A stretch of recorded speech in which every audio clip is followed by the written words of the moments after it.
still alive. I'm still alive. Bet you didn't think that I'd come back to life. Higher, faster, everlasting. Bet you didn't think that I'd come back to life. Higher, faster, never crash. Bet you didn't think that I'd come back to life. Stronger. Bet you didn't think that I'd come back to life. Stronger. Bet you didn't think that I'd come back to life.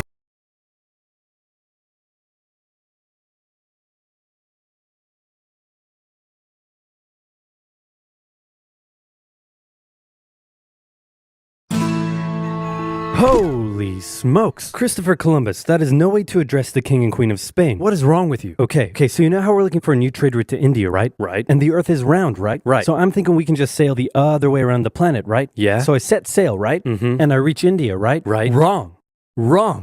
I did not reach India. I did not. All right, get to the point.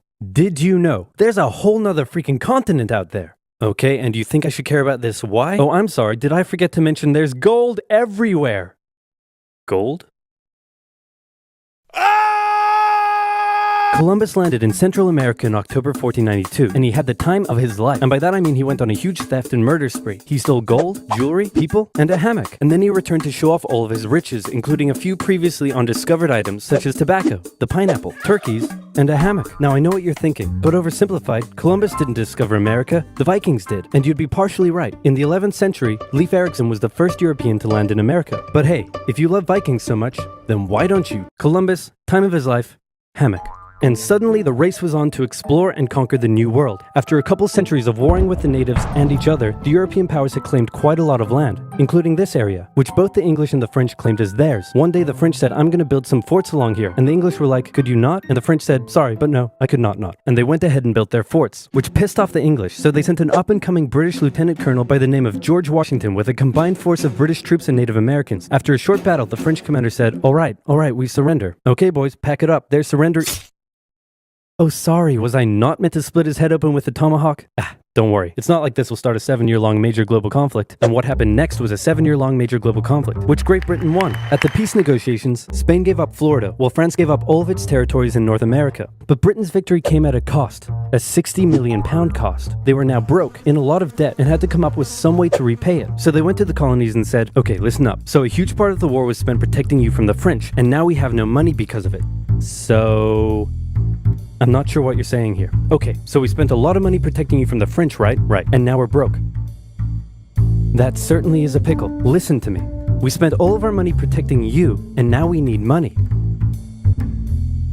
Can you please pay us back some money? No. Okay, we're just gonna go ahead and tax you. In 1764, Britain introduced the Sugar Act, forcing the colonists to import sugar and molasses exclusively from the British and to pay duties on them. Then a year later, they introduced the extremely controversial Stamp Act, and it worked a little something like this. Hello, shopkeep. Hello, Mr. Bungleberry. Here's the deed for your new shack. Stamp. That'll be 3 pence, please. Wait, what was that? It's the new tax. I get a stamp on any paper or documentation I make, and you have to pay for it. Would you like to see this pamphlet that explains everything? Yes, please. Okay. Stamp. 2 pence, please. This is awful. You know what? Just give me a deck of cards so I can go gamble my pain away. Okay. No. Don't do it. Stamp. Obviously, the colonists were like, hey my dudes, this new tax legislation right here, this is BS. Until now they had enjoyed relative freedom to rule themselves, and now suddenly Britain was asserting its control. They were especially unhappy because they didn't have any representatives in the parliament that was levying taxes on them. So they protested. Orators gave fiery speeches. British goods were boycotted, and anyone loyal to the British found themselves increasingly harassed. The whole thing actually began to take quite a toll on British business, and after just a couple years, the British were forced to repeal the Stamp Act. But we still desperately need money. What should we do? We could try taxing the colonies. Great idea. Wait, didn't we literally just try that and it failed miserably? Man, look at me. I look fabulous. Have you ever seen such a handsome boy? No siree, Georgie. No way. You're the handsomest, smartest, most popular king that ever lived, and everybody likes you. You're doing such a good job. Your Majesty? Oh, you're still here. Get the hell out. So in 1766, the British made a declaration saying, we can do what we want because we're in charge and you can all go suck it. Then they levied a whole bunch of new taxes on the Americans via import duties. Glass? There's a tax for that. Lead? There's a tax for that. Paper? Tea? Oil? There's a tax for that. And once again, the Americans boycotted British goods, British business felt the pinch, and the British had to back down. Alright, this is ridiculous. They're my colonies and I have to be able to assert my control. Repeal all the new taxes except for the one on tea. Also send 1,000 troops to Boston to take control. Oh, and make the colonists pay for them. And as British troops arrived, the tension in Boston was palpable. You could cut it with a knife, and it was all about to come to a head. On March 5th, a band of local patriots began heckling a British guard at the customs house. More and more Americans joined in the heckling, while more British troops turned up in support of their comrade. Snowballs were thrown at the British. The snowballs turned to rocks, the rocks to oyster shells. The soldiers, outnumbered, panicked. One thing leads to another, and you can see where this is going. 5 civilians were killed. The Patriot press throughout the colonies declared the Boston Massacre an unwarranted crime committed against the people of Boston by the cruel British, and the anger continued to grow. A British revenue schooner that ran aground in Rhode Island was burned by the locals. When it came to light that the governor of Massachusetts supported the suppression of the colonists, his house was burned by the locals. And next, the colonists would set their sights on the remaining tax on tea. On December 16, 1773, a band of patriots known as the Sons of Liberty disguised themselves as Native Americans, marched down to Boston Harbor, boarded a British merchant ship loaded with tea, and in front of thousands of spectators, threw nearly 10,000 pounds worth of tea overboard. The British were disgusted, and they punished Massachusetts with a vengeance. They dissolved its General Assembly, revoked their charter, and sent 3,000 more troops to occupy the city, meaning Boston and Massachusetts were now essentially under the direct rule of Great Britain. And oh boy, were the people pissed. The other colonies saw what was happening and worried they might be next. So they called a brain trust to decide what to do. 56 delegates from 12 colonies gathered and met in Philadelphia at the First Continental Congress, and the roll call read like a who's who of America's finest thinkers. I'm talking lawyers extraordinaire Johnny A and Johnny J, experienced military commander George Washington, businessman and future alcoholic beverage Samuel Adams, fiery orator Patty H, guy who married a rich lady Big J Dickinson. And while they weren't present at the first Congress, soon names like James Madison, Benjamin Franklin, Thomas Jefferson, and much later Alexander Hamilton would all serve time in the Continental Congress. The question now, though, was what to do about the British. After much bitter debate and disagreement, they eventually agreed on an amazing solution. They would simply ask the British to stop. Can you stop? No. It didn't work. Okay, then tell the local militias to start arming and be ready at a minute's notice. And across the colonies, these Minutemen stood ready for the beginning of the American Revolutionary War. Now, having your colonies in open rebellion is one thing. Once they start arming themselves, that's when it really hits the fan. So British General Thomas Gage ordered 700 troops from Boston out into the rebel-controlled Massachusetts countryside to destroy stores of arms and ammunition held by the rebels in Concord. The British set out in the middle of the night. Patriots including Paul Revere rode ahead to warn that the British were coming, giving the rebels time to prepare. The two sides met in Lexington as the sun began to rise. They faced off against each other, and in the confusion, somebody shot first. The shot heard around the world marked the beginning of the American War of Independence. The rebels were outnumbered and had to fall back to Concord as the British split up to search for rebel supplies. However, more and more Patriot rebels kept showing up, and this time it was the British who were outnumbered as more fighting kicked off in Concord. The most professional army in the world was forced to flee back to Boston at the hands of local, poorly trained militiamen. And all along the British route back to Boston, Patriot rebels continued to gather and open fire on the retreating British. When the British reached Boston, the rebel militias surrounded them. Boston and the British were now under siege as small land and naval skirmishes continued around the city.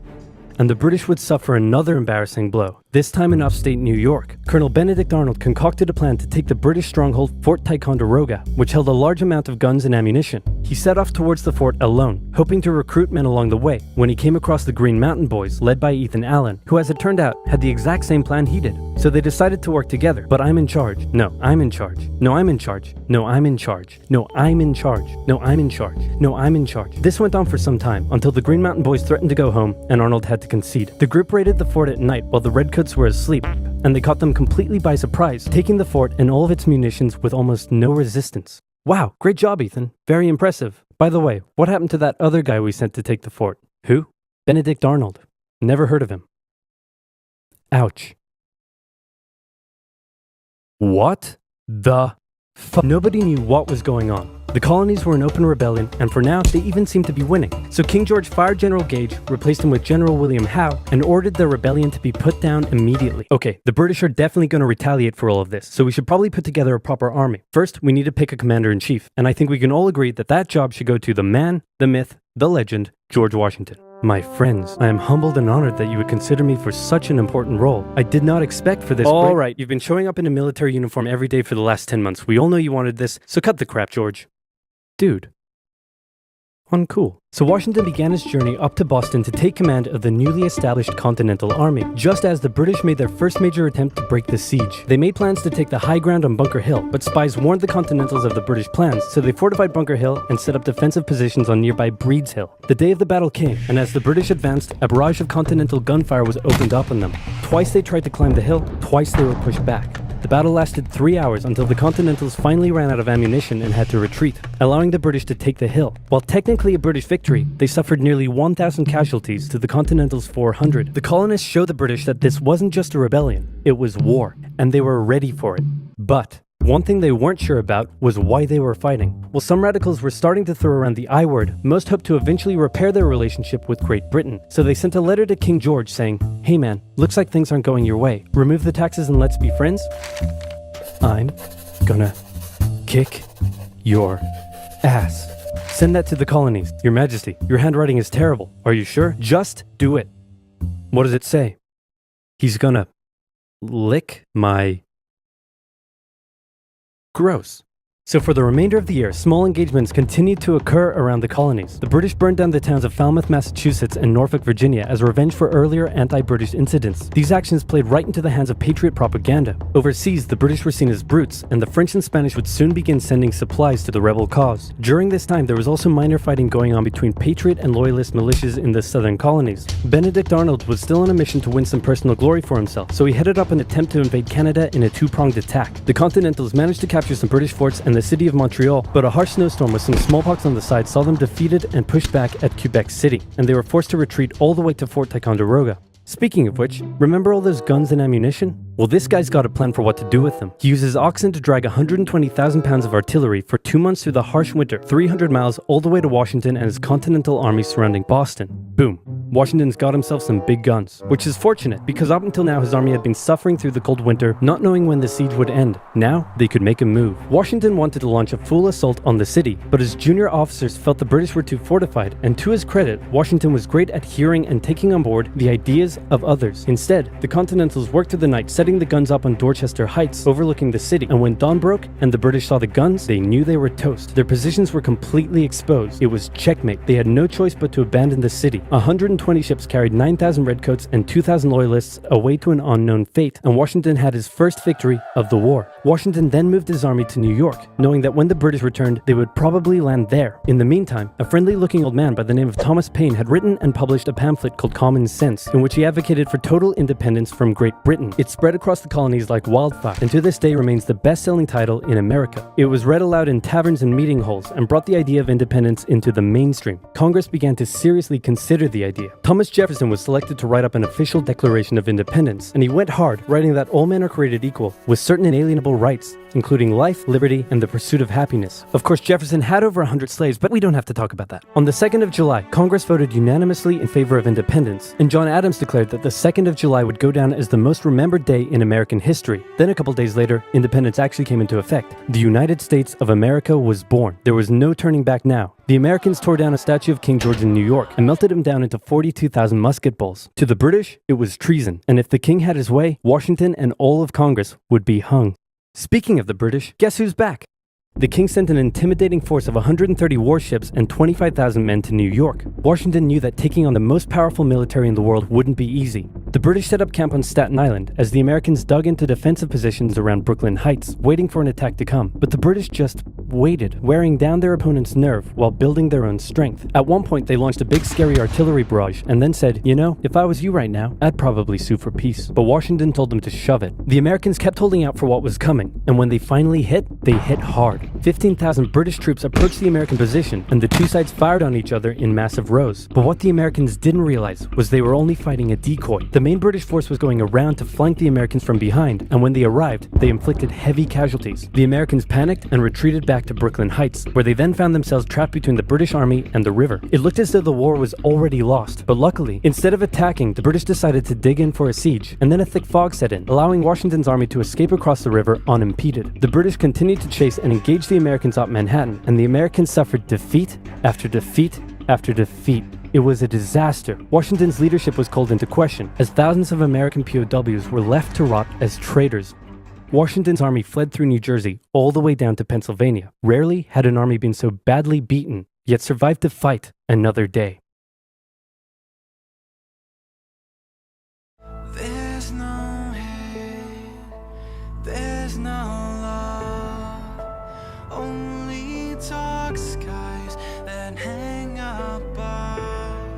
I call your name as I walk alone. Send a signal to guide me